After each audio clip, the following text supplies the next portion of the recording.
간결한 마음 주시기를 바랍니다. 이렇게 인사하시기 바랍니다. 아멘. 우리 안에 주님께서 이 시간에도 정결한 마음, 정직한 마음을 허락하여 주셔서 주님에게서 멀리 떠나지 않고 늘 주님 안에 있는 저와 여러분이기를 축복합니다. 아멘. 성경은 누구의 이야기입니까? 예수님의 이야기입니다. 성경에서 여러분 예수 계시책 사셨어요? 저도 이제 막 이번 주에 주일이 지나고 나서 막 읽기 시작했습니다. 그동안은 주일이 부담스러워 가지고 못 읽다가 주일 지나고 편안한 마음으로 읽기 시작했는데 와, 많은 또 느끼기도 해요. 내가 이 부분은 잘못 전했구나. 막 이런 것도 느끼면서 은혜를 받고 있습니다. 여러분, 성경에서 특별히 요한계시록을 잘못 해석하는 경우가 참 많아요. 다른 성경보다 요한계시록을. 그래서 이단들이 가장 많이 장난치는 곳이 어디예요? 요한계시록을 가지고 이단들이 장난을 치죠. 예수 계시책은 요한계시록에 나타난 예수님만 드러내 보여줘요. 거기에 여러 가지 막 요한계시록에 복잡한 일들이 막 이렇게 일어나는데 이 책을 이렇게 보니까 예수님, 요한계시록에 나타난 예수님만 드러내 보여주더라고요. 그래서 더 요한계시록이 더 확실하게 와닿고 더 쉽게 와닿는 것을 이렇게 보면서 깨닫게 됩니다. 예수님께서 십자가에 죽으시고 부활한 다음에 제자들이 마가다락방에 모여서 성령 안에서 성령을 받고 그들이 성령 안에서 사역을 하잖아요. 그런데 그 시대가 박해가 너무 심했기 때문에 재산도 잃고 또 가족이 눈앞에서 죽고 이런 환란을 그때 초대교회 교회가 겪고 있었어요. 그리고 요한도 예수님을 전하다가 잡혀서 반모섬으로 유배되어서 그곳에서 지내다가 이제 예수님의 계시를 받잖아요.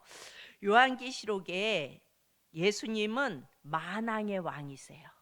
예수님은 만왕의 왕이시고 만주에 주시며 모든 역사를 주관하시는 분이세요. 그리고 자기의 백성을 그야말로 머리카락 하나 상하지 않게 당신의 신부를 보호하는 영광스러운 예수님의 모습으로 요한계시록에 이렇게 드러나는 것을 예수계시책을 통해서 보면 알 수가 있어요. 여러분, 성경이 몇 권이죠? 66권. 그런데 이 66권이 쭉 창세기에서부터 쭉 진행이 되는데 이 모든 성경이 예수님을 말하고 있다 그러죠. 창세기는 창조에 함께 하셨던 예수님에 대해서 말씀하고 있고요. 그 다음에 출애굽기는 애굽에서 노예에서 해방시켜 주시는 예수님, 레위기는 우리 죄인을 위해서 희생 제물이 되어 주시는 예수님, 민수기는 하나님 나라의 백성을 계수하는데 예수의 생명이 없는 자는 절대 계수함을 받지 못한다는 말씀을 우리에게 해주고 있어요. 이런 식으로 성경 전체가 구원자, 그러니까 우리를 죄악 가운데 빠져 영원히 지옥으로 가는 우리를 위해서 오신 예수님에 대해서 말씀하고 있어요. 그러니까 66권에 예수님에 대한 메시지가 다 있는데 그 중에서도 요한계시록은 만왕의 왕이신 예수님, 그리고 천상에서 완전히 영광 가운데 계시며 지상의 신부를, 그러니까 교회를, 예수님을 품고 있는 자들을 보호하시는 예수님을 드러내 보여주십니다. 그래서 요한계시록에 나타난 예수님은 그러니까 저주의 나무에 달린, 그러니까 십자가에 달리신 예수님이 아니에요. 우리 성경에 보면 공간복음, 그러니까 복음서에 가면 예수님이 저주의 나무에 달리시는 예수님이잖아요. 우리의 죄를 위하여. 그런데 요한계시록에 나타난 예수님은 만왕의 왕이세요. 온 우주 열방을 다스리시고 통치하시는 멋진, 너무 힘이 되는 그런 예수님으로 나타나세요. 여러분, 이 예수계시책을 읽으면 참 행복해져요.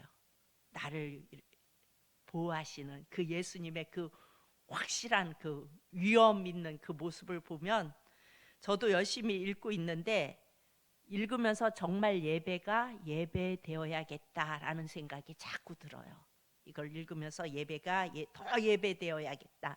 그리고 예수님이 이렇게 엄청난 분이신데 내가 믿음 생활을 할 때 더 힘있게, 더 능력있게 믿음 생활을 해야 되지 않나? 막 이런 생각도 들어요. 그러니까 예수님의 그 모습을 보면 우리의 믿음 생활에서 자꾸 도전을 받게 하는 그런 말씀이 있어요. 1장에는 살아계셔서 역사하고 2장에서 촛대 사이에 거니시는 예수님 쭉 설명이 다 되어져 가요. 그러니까 여러분들 궁금하신 분들은 사서 보시기 바랍니다. 사서 보시기 바랍니다. 물론 담임 목사님께서 설교해 주실 거예요. 근데 미리 보고 설교를 들으면 훨씬 낫죠. 여러분 율법 완성책을 보고 설교를 들으면 훨씬 더 이해가 더 되고 더 빨리 들어오잖아요. 그러니까 한번 나는 책 읽는 거 영 아니야 그런 사람은 말고요. 그래도 나는 좀 책을 읽을 수 있어 라는 분들은 사서 한번 보시면 여러분 신앙에 많은 도움이 될 겁니다. 서론이 길었죠. 어찌됐든 이 요한계시록에는 당신이 택한 백성을 철저하게 사단이 표를 치기 전에, 사단이 인치기 전에 자기 백성을 먼저 인을 치시는 예수님이 나와요. 그리고 여러분 생각해 보세요. 하나님이 내 것이라고 한 것을 어떻게 사단이 빼앗아가요? 예수님이 미리 인을 치셨는데. 예, 그렇게 보지를 못했어요. 저는 여러분들에게 요한계시록을 말씀을 통하여 이렇게 계속 주면서 그걸 그렇게 이해를 못했는데 이 예수 계시책을 그런 거였구나 이렇게 딱 생각을 하니까 그렇구나 그랬었구나 라고 저도 깨닫게 됐어요. 그러니까 예수님 인을 치시면 그 누구도 못 빼앗아가는 거예요. 아멘. 이제 오늘 스바냐서를 봅니다. 이 스바냐서는요 예루살렘의 멸망을 예언하는 거예요. 그래서 계속 심판, 멸망 이런 용어가 계속 나옵니다. 그래서 1절은요 스바냐에 대해서 설명하는 것이고 2절에 보면요 여호와께서 이르시되 내가 땅 위에서 모든 것을 진멸하리라. 땅 위의 모든 것을 진멸하리라. 3절에도 내가 사람과 짐승을 진멸하고 공중의 새와 바다의 고기와 거치게 하는 것과 악인들을 아울러 진멸할 것이라. 내가 사람을 땅 위에서 멸절하리라. 계속 진멸하고 멸절하고 이런 용어가 계속 나옵니다. 그러면서 4절을 보면요 우리 4절은 다 같이 봅니다. 시작. 내가 유다의 예루살렘의 모든 주민들 위에 손을 펴서 남아있는 바알을 그곳에서 멸절하려 그마림이라는 이름과 및 제사장들을 아울러 멸절하며. 아멘. 예, 예루살렘은 중요한 의미를 갖고 있어요. 여러분 요한계시록에서 보면 천상의 예루살렘이 나오죠. 이 예루살렘 이것은 하나님이 거하는 도성이에요. 그러니까 하나님의 임재가 있는 곳. 천상의 예루살렘도 하나님이 거하시고 하나님이 계신 곳. 그래서 이스라엘이 하나님이 거하는 이 도성 예루살렘에다가 다윗이 다윗성을 지어요. 그리고 그 성은 지금도 예루살렘에 가면 다윗성이 아직도 있어요. 그런데 그 다윗성에 그 도성 안에 예루살렘 성 그러면 그 성은 우리가 생각하기 거기는 하나님이 임재하는 성. 그러니까 하나님이 거하는 도성 이렇게 이해가 되는데 그 도성 안에 뭐가 있대요? 바알이 있대요. 그래서 그 바알을 멸절하겠다는 거예요. 그리고 바알만 있는 것이 아니라 그 하나님이 거하는 그 성 안에 그마림도 있대요. 이 그마림도 바알과 같은 우상이에요. 하늘에서 하나님이 이렇게 보니까 천상의 모형으로 세워놓은 예루살렘 안에 바알과 이방신 그마림이 들어와 있는 거예요. 그래서 여호와 하나님이 멸절하시겠다고 말씀합니다. 우리가요, 하나님을 섬길 때 첫 번째로 우리는 우리를 죽을 만큼 사랑하셨다는 것을 알아야 돼요. 우리 예수님은 우리를 죽기까지 사랑하셨다는 것을 우리가 알아야 되고, 또 하나님의 진노가, 그렇게 하나님이 우리를 사랑하셨지만 하나님의 진노가 얼마나 무서운지도 우리는 알아야 돼요. 여러분, 노아 홍수 때 그때 인구가 100억 가까이 되었다고 이렇게 추산을 해요. 그런데 그 100억 되는 인구 속에서 몇 명만 남기고 다 죽였어요? 노아 홍수 때 8명만 남기고, 8명만 남기고 싸그리 죽였어요. 하나님은 우리를 죽을 만큼 사랑하시는 분이세요. 당신이 죽기까지 사랑하시는 분이세요. 근데 그 하나님께서 100억이나 되는 인구를 8명만 남기고 싸그리 죽였어요. 우리는 하나님이 우리를 무지하게 사랑하시는 분이지만, 또 한 가지 우리가 기억해야 할 것이, 그 하나님은 진노하시면 무지하게 무서운 분이세요. 그것도 우리가 기억해야 돼요. 하나님의 진노가 얼마나 무서운지를 알아야 우리가 예배가 예배돼요. 구원의 은혜의 감사가 저절로 나와요. 우리는 하나님이 어떤 분인지 잘 모르니까 예배가 예배되지 않는 거예요. 하나님이 어떻게 나를 사랑하셨고 그분이 진노하면 어떤 분이라는 걸 우리가 분명히 알으면 우리는 예배가 예배될 수밖에 없는 거예요. 여러분, 아이들 너무 소중하고 귀엽잖아요. 그렇다고 오냐 오냐 하면은 뭐가 없어져요? 버르장머리가 없어져요. 그냥 이쁘다고만 하면. 그래서 부모들은 그 아이를 안아주는 사랑도 듬뿍 줘야 하지만, 또 뭘 줘야 돼요? 잘못했을 때는 정확하게 이거 아니야 하고 따끔하게 가르치고, 따끔하게 아니라는 것도 이야기해 줘야 돼요. 알려줘야 돼요. 그래야 그 아이가 옳고 그름에 대해서 균형을 잡을 수 있어요. 그냥 귀하다고 오냐 오냐 막 아우 하면서 그냥 이뻐가지고 그렇게 키우잖아요. 그러면 오늘날 많은 부모들이 그렇잖아요. 그런데 그러면 공의를 가르치지 않기 때문에 아이들이 일단은 부모의 권위를 인정하지 않아요. 그래서 함부로 해요. 막 해요. 나중에 도대체 요즘 애들은 왜 부모한테 이러나 막 이렇게 한탄하고 속상해할 필요가 없어요. 왜 그래요? 엄마가 그렇게 가르쳤으니까. 부모가 그렇게 가르쳤으니까. 여러분, 자식은요 부모의 거울이에요. 아시죠? 내 자식들 저 집 애들은 안 그러는데 이놈의 애들은 왜 이래? 왜 그래요? 내가 그렇게 가르쳤으니까. 자녀들은 엄마 아버지 어찌 저렇게 가르쳐주지도 않아도 닮냐고 그러잖아요. 닮아요. 제가 우리 서아를 보니까, 서아 서울을 보니까 그렇더라고요. 그 수줍어하는 어른 되는, 걔는 조금 친해져야 되지, 아니면 얼음이 돼버려요. 그냥 조금 낯선 사람들이. 근데 그 부분이 그쪽 내력이 그래요. 우리 쪽 내력도 약간 수줍음을 타는 쪽인데 그쪽은 더해요.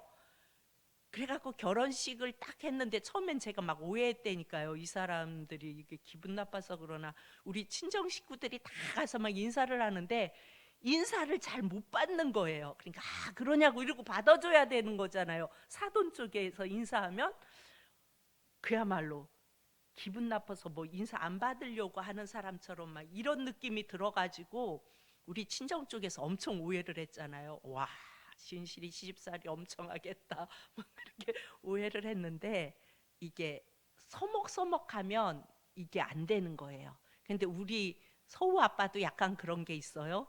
근데 놀라운 사실은 아이들이 다 그러더라고요. 그래가지고 교회 오면은 여러분들이 막 인사해, 막 서우야 뭐해, 막 그럼 얘는 가만히 있잖아요. 어른 거예요. 그러니까 아 얘가 얼었구나 그렇게 이해하시고 그냥 빨리 넘어가세요. 그리고 좀 친해지면은 또 잘 놀고 말도 잘하고 그래요. 근데 얼어서 그래요. 그러니까 부모를 다 닮는다니까요. 그러니까 자녀들은 부모들의 그 똑같아요. 그래서 부모가 아이들을 그렇게 잘 사랑과 공의를 잘 구분해서 가르쳐 줘야 돼요. 하나님은 언제나 사랑과 공의 양날을 가지고 우리를 다루세요. 우리를 죽도록 사랑하시면서도 또 공의를 가지고 계세요. 십자가의 독생자를 죽기까지 내어주시는 사랑을 하셨지만 떠나가는 자들, 하나님을 배반하는 자들은 징계하세요. 오늘 우리가 여기 있다는 것은 우리는 어떠한 모습으로든 징계가 있어서 여기에 있는 거예요. 그렇죠? 만약에 우리를 마음대로 내버려 두셨다면 이 자리에 있을 사람 하나도 없겠죠. 어떤 방법으로도 하나님이 징계를 하시고 잡아다 놨기에 우리가 이 자리에 있는 거예요. 여러분 그렇게 고백하십니까? 아멘. 자, 만약에 하나님의 사랑과 공의 두 날을 가지고 정교하게 하나님은 우리를 몰아서 여기까지 오게 하신 거예요. 그래서 5절을 봅니다. 또 지붕에서 하늘의 뭇별에게 경배하는 자들과 이 지붕에서 하늘의 뭇별에게 경배하는 거 뭐예요? 자연 숭배, 토테미즘 이런 걸 말하죠. 자들과 경배하며 여호와께 맹세하면서 말감을 가리켜 맹세하는 자들과, 그러니까 이들이 하나님도 섬기고 우상도 섬긴 거예요. 여러분 단기 선교를 가면 우리가 선물을 많이 가져가잖아요. 그리고 우리가 가면 많은 사람들이 와요. 그리고 반응도 아주 좋아요. 그러면 단기 선교에 처음 가면 그 반응을 보면 막 흥분이 돼요. 와, 여기서 전도하면 사람들이 반응이 영 아닌데 선교 가서 막 주면서 선교를 하면요 사람들의 반응이 너무 좋아요. 그래서 흥분도 되고 막 이래서 선교는 와야 돼 막 이런 마음이 막 들어요. 그런데 조금 지나고 보면 알아요. 이 사람들은 예수님도 섬기고 자기들의 신도 섬기고 그냥 주면 다 좋아요. 다 섬기는 거예요. 일본도 그렇다 그러죠. 그냥 아무거나 그냥 뭐 주고 내게 좋게 해주면 그냥 무조건 다 믿는다고 얘기해요. 그리고 좋다고 얘기해요. 그런데 지금 이런 다신을 섬기는 모습이 예루살렘 안에 있는 거예요. 하나님의 도성에 하나님의 임재하는 그 자리에 이런 다신을 섬기는 모습이 있어요. 그래서 6절에 이렇게 말합니다. 여호와를 배반하고 따르지 아니한 자들과 여호와를 찾지도 아니하며 구하지도 아니한 자들을 멸절하리라. 하나님은 무서워요. 하나님은 사랑도 영광도 절대로 나누지 않아요. 하나님은 사랑도 안 나누세요. 죽도록 사랑하세요. 영광도 나누지 않아요. 하나님은 하나님도 믿고 바알도 믿고 말감도 믿고 이건 용납 안 하세요. 하나님은 유일한 하나님이시고 창조주시기 때문에 주권을 나누어 갖는 것을 하나님은 허락하지 않으세요. 그래서 우리가 하나님만을 섬기든지 아니면 다른 것을 섬기든지 선택을 해야 하는 거예요. 우리의 신앙이 언제 떨어져요? 우리의 신앙이 언제 자꾸 미끄러져 내려가요? 바나나 껍질 타고 통장에 돈이 계속 들어오고 잔고가 많이 쌓일 때, 잘 되면 더 잘 믿을 것 같죠. 근데 전적인 타락한 존재들은 안 그래요. 자식이 잘 되고 막 뭔가 잘 나갈 때, 내 인기가 점점 높아져서 내가 외로움을 느낄 시간도 없을 때, 너무 바빠, 인기가 너무 좋아서 너무 잘 나가서, 그러면 서서히 우리는 하나님과 멀어지기 시작해요. 그리고 내 누림의 그 속에서 누리는 것이 아무렇지도 않게 누리고 살아가는 모습이 우리의 모습입니다. 자 보세요. 하늘을 바라보며 이스라엘 백성들이 만나만 먹던 백성이었어요. 그런데 그 백성이 봄에 씨를 심어서 가을에 추수가 되니까 이제는 하나님 쳐다볼 일이 없는 거예요. 봄에 내가 열심히 씨를 뿌려 읽으면 수확이 생기니까 굳이 하나님을 쳐다볼 이유가 없었어요. 매일 아침에 하늘을 쳐다보면 하나님을 바라보면 만나가 내렸는데 이제는 내가 농사지어 먹고 사니까 그 하나님을 바라볼 필요가 없는 거예요. 여호수아가 그래서 그 이스라엘 백성들을 보면서 죽음을 앞두고 백성들을 다 모으죠. 그리고 뭐라고 말해요? 너희가 누구를 섬길지 선택하라. 나와 내 집은 여호와만 섬기겠노라. 이렇게 경고를 합니다. 지금 스바냐 선지자가 계시를 받아 쓰고 있는데 지금 유다의 가장 중심, 그러니까 예루살렘의 성전 안에까지 우상이 들어와 있는 것을 지금 경고하고 있는 거예요. 그래서 이 시대 사람들은 6절 말씀처럼 여호와를 배반하고 따르지 않았다고 말씀합니다. 이제 이스라엘 백성들은 농사를 지어야 하니까 가나안 땅의 풍요의 신인 바알도 받아들여야 하는 겁니다. 그래서 따르지도 아니한 자들과 여호와를 찾지도 아니하며, 여기에서 여호와를 찾지도 아니하며 6절에 그렇게 말씀하죠. 찾는 것은 쳐다보는 거예요. 하나님을 쳐다보는 거예요. 그리고 그 주님께 인생을 묻고 의논하고 감동하심에 순종하고 이런 것들이 없는 거예요. 이 백성들이 그냥 무늬만, 그래서 그냥 광야 40년 동안 함께 했던 하나님은 그냥 내 머릿속에 추억으로 남기고, 그때 하나님이 그렇게 했지라고 추억으로 남기고 바알과 그마림과 말감을 마음의 중심에 모시고 있어서 하나님은 구할 일도 하나님을 찾을 일도 없는 거예요. 그러자 하나님은 멸절시키겠다 말씀하십니다. 하나님은 우리의 중심을 보고 계세요. 그래서 우리가 농사의 소출을 가지고 여호와를 부르는지, 우리 존재 자체를 창조하시고 타락한 우리를 위해 독생자를 보내신 하나님의 사랑 때문에 내가 주님을 바라보는지 하나님은 정확하게 하세요. 그러니까 내게 복을 주셔서 그 하나님을 바라보는지, 아니면 우리를 만드시고 우리의 죄를 위하여 이 땅에 와 대속제물이 되어주신 그 하나님의 사랑 때문에 바라보는지, 하나님은 우리의 마음을 정확하게 아신다고요. 우리가 하나님을 섬긴다는 것은 중요한 문제가 있을 때 하나님을 찾는 거예요. 어떤 갈등 상황에 놓였으면 그 갈등 상황 속에서 인도하심을 주님께 구하는 거예요. 6절에 하나님을 배반하고, 이거 뭐예요? 하나님을 등지고 앉아 있어요. 따르지 아니한 자, 나의 죄에 대해서 변호해 주시는 살아계시는 만왕의 왕이라는 개념이 없어요. 그러니까 찾지도 않고 구하지도 않는 그 신앙에 대해서 하나님은 멸절해 버리겠다고 말씀하세요. 예배를 드려도 주님을 쳐다본 적이 없어요. 예배를 드리러 이 자리에 나왔는데도 주님을 쳐다보지 않아요. 찬송을 드리면서도 주님의 면전에 보좌에 올려드린 적이 없어요. 그냥 아무 생각 없이 따라 부르는 거예요. 그렇다면 다 멸절해 버리겠다고 말씀하세요. 이 말은 앞으로 그렇게 예배하지 말라는 말이에요. 예배의 자리에 나오면 예배가 예배 되게 하라는 거예요. 하나님을 쳐다보고 주님을 쳐다보고 찬송을 드리면서 주님의 면전에 보좌에 경배를 올려 드리라는 거예요. 이제 과거는 다 십자가의 보혈로 용서받고, 오늘 나는 내 사랑하는 주님을 예배하러 왔다. 그리고 그 주님은 분명 살아계신다. 그 주님은 살아계세요. 이 자리에 함께 계세요. 그 주님을 바라보라고 말씀하십니다. 여러분, 이 우주 만물의 왕이시고, 아무리 이 땅에서 짐승들이 난리를 치고 음녀들이 난리를 쳐도, 지금 요한계시록 얘기하는 거예요. 짐승들이 난리를 치고 음녀들이 난리를 쳐도 우리는 예수님을 쳐다보고 예수님을 구하고 예수님을 배반하지 않는 신부들을 우리 예수님은 철장의 권세로 다스리고 보호해 주신다는 말씀이 요한계시록 말씀이라고 아까 말씀드렸죠. 그런데 7절을 봅니다.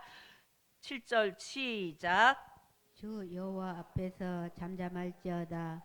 이는 여호와의 날이 가까웠으므로 여호와께서 희생을 준비하고 그가 청할 자들을 구별하셨음이니라. 예. 성경에서 하나님은 여호와의 날을 말씀해요. 여호와의 날. 이건 어떤 특정한 날이에요.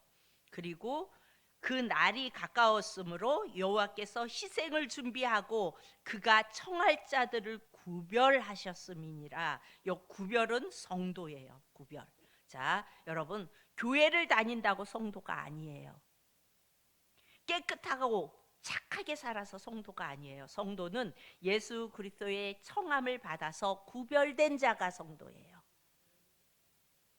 여러분, 내가 정말 예수님을 살아있는 실체로 생각하고, 예수님은 이 자리에도 살아 이 자리에도 함께 계세요.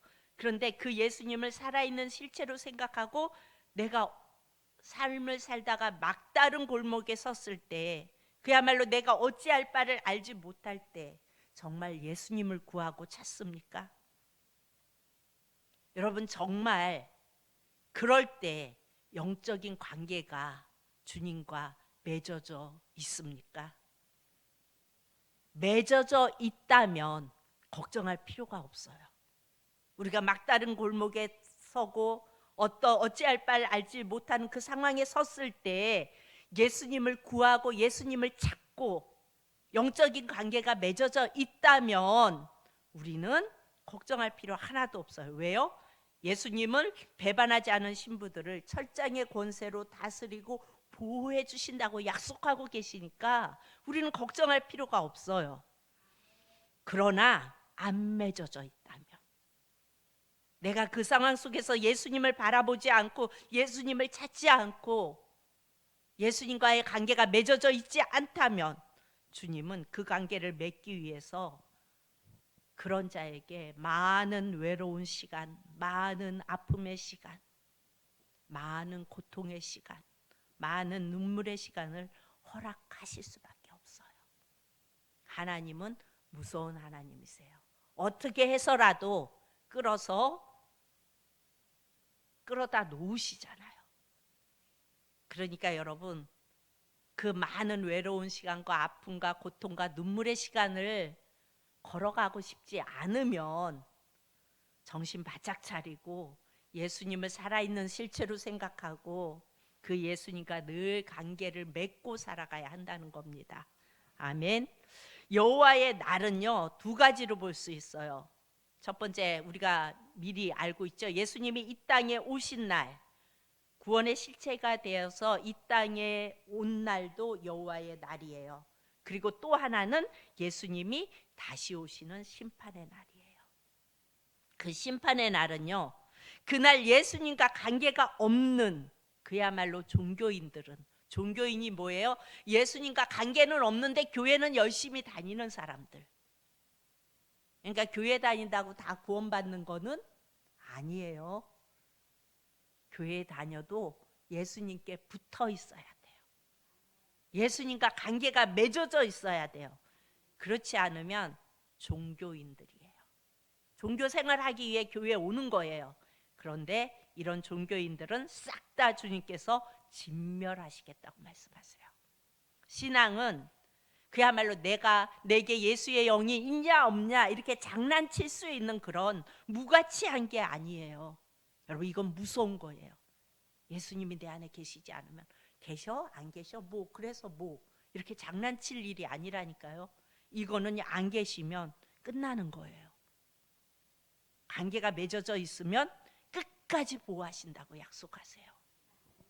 예수님이 다시 오시는 여호와의 날에 예수님이 난 널 모른다, 이 불법을 행하는 자야, 이렇게 말씀하신다면 그 한마디로 끝나는 거예요. 아무리 한평생을 내가 신앙생활했어도 그 한마디로 끝나는 거예요. 예수님이 날 모른다 하시는데 어찌하겠어요? 그걸로 끝나는 거예요. 우리 12절을 다 같이 봅니다. 12절 시작. 그때 내가 예루살렘에서 찌꺼기같이 가라앉아서 마음속에 스스로 이르기를 여호와께서는 복도 내리지 아니하시며 화도 내리지 아니하시리라 하는 자를 등불로 두루찾아 벌하리니. 무슨 말이에요? 이 말이 지금 예수님에 대한 아무 기대감이 없어요. 살아계신 분이야 무슨 그분이. 하나님이 어떤 분인지 정확한 신앙 고백도 없어요. 그래서 우리 알아듣기 쉬운 말로 기도해보면 뭐해, 그런다고 뭐 이루어지나? 지우기도 받으면 뭐해, 낫지도 않는데 그거 뭐하러 자꾸 나가서 받아? 그렇게 이야기하죠. 예수님은 분명히 살아계신데, 살아계신 하나님은 실제로 이 자리에 계신데 그런 생각 드는 사람들 혹시 있습니까? 여러분, 여호와는 복도 내리지 아니하시며 화도 내리지 아니하시리라 하는 자들을 등불로 싹 다 찾아내서 멸해버리겠대요. 여러분, 무섭지 않아요? 어두운 게 숨어 있어도 등불 들고 다니면서 다 찾아내서 싹 다 멸해버리겠다고 말씀하세요. 우리는 내 신앙을 계속 점검해 봐야 해요. 예수님 앞에 섰을 때 내가 너를 안다 그러실까? 내가 주님 앞에 섰을 때 주님이 내가 너를 안다 그렇게 말씀하실까? 자꾸 물어볼 수 있어야 돼요. 주님, 제가 주님 앞에 설 때에 주님 저 아신다고 하실 거예요? 주님 주님 사랑해요. 주님 안에 있어야 돼요. 아니면 예수님이 나 너 몰라. 너 나 쳐다본 적 있어? 없잖아. 내게 뭐 물어본 적 있어? 없잖아. 그야말로 내 앞에 엎드린 적 있어? 넌 나와 아무 상관이 없어. 네가 그냥 사역한 거라고. 네가 그냥 좋아서 설치고 다닌 거지. 만약에 저보고 그런다 그러면 어떡하겠어요? 네가 언제 내 생각하고 했어? 네가 마음대로 했지. 네 마음대로 했지. 네가 즐거워서 했지. 만약에 그런다면 어떡할까요? 이러면 끝나는 거예요, 여러분. 하나님이 가장 괘씸하게 여기는 자가 교회 안에서 하나님이 임재해 계시는데, 하나님은 실체세요. 살아계시는 하나님이세요. 그래서 이 자리에 함께 계세요. 그럼에도 불구하고 하나님은 화도 내리지 아니하고 복도 내리지 않는 그냥 멍청이야 뭐, 이렇게 생각하면, 이런 믿음을 가진 자들 하나님께서 가만두지 않겠다고 말씀하세요. 여러분, 이곳에 하나님이 분명히 살아계시고 실제로 계세요. 그러면 이 자리에서 싸움이 일어날 수 있을까요, 없을까요? 없지요. 근데 연말 되면은 당에 구역회 하면서 싸우는 교회들이 많아요, 안 많아요? 많아요. 그러면 그 사람들은 다 어떻게 될까요? 다 멸절되겠죠. 이렇게 예를 들어서 좀 그런데, 뭘 의미하냐면 실체이신 예수님을 의식하라는 거예요. 내가 승질나고 화나는 일이 있어도 예수님이 이 자리에 계시면 내가 승질내고 화내면 돼요, 안 돼요? 안 되죠. 주님, 내가 저거 아닌데 진짜 승질나는데요, 주님. 이럴 때는 어떻게 해야 돼요? 그리고 차라리 물어보세요, 주님한테. 그러면 주님께서 지혜를 주세요. 그 상황을 잘 다스릴 수 있는 지혜를 주세요. 그래서 주님이 주시는 지혜로 은혜스럽게 끝내세요. 그런데 내가 살아서 내가 역사하면은 그야말로 뭐 네가 좋아서 설치고 다녔지 너 나하고 상관 있냐? 주님이 딱 그러시면 그냥 끝나는 거예요. 여러분, 우리는 예배하면서 하나님은 우리를 사랑하셔서 독생자를 나무에 달아 나 같은 것을 위해서 대속의 제물이 되어 주셨다는 이 사실 하나만으로도 우리는 주님 앞에 할 말이 없는 자들이에요. 그냥 그 주님 앞에 엎드리고 그 주님 바라보며 제가 주님을 사랑하기 원합니다. 제가 주님을 사랑합니다. 저는 이렇게 많이 기도를 했는데 얼마 전부터 바꿨어요. 내가 감히 어떻게 하나님을 사랑해. 그래서 이제는 하나님, 제가 주님을 사랑하기 원해요. 제가 주님을 사랑하기 원해요. 주님, 제가 사랑할 수 있게 해주세요로 다시 바꿨어요. 그런데 그렇게 바꾸고 기도하다 보니까 그게 훨씬 은혜가 되더라고요. 그래, 맞아. 나 같은 게 어떻게 하나님을 사랑해. 나 같은 게. 그런데 주님, 제가 주님을 사랑하기 원해요. 제가 주님을 사랑할 수 있도록 저에게 힘을 주세요. 그렇게 기도했어요. 우리는 그 하나님께 늘 감사하며 경배하며 그 하나님을 사랑하며 살아가야 하는 것입니다. 오늘 스바냐의 말씀을 통하여 너희가 같이 섬기면 다 멸해버리겠다고 말씀하세요. 여러분의 섬김의 제일 우선순위가 예수님이 되기를 바랍니다. 그리고 그 예수님 한 분으로 만족하고 그 외에 주님이 우리에게 베풀어 주시는 은혜와 축복으로 살아갈 수 있는 저와 여러분이 되어질 수 있기를 축복합니다. 기도합니다.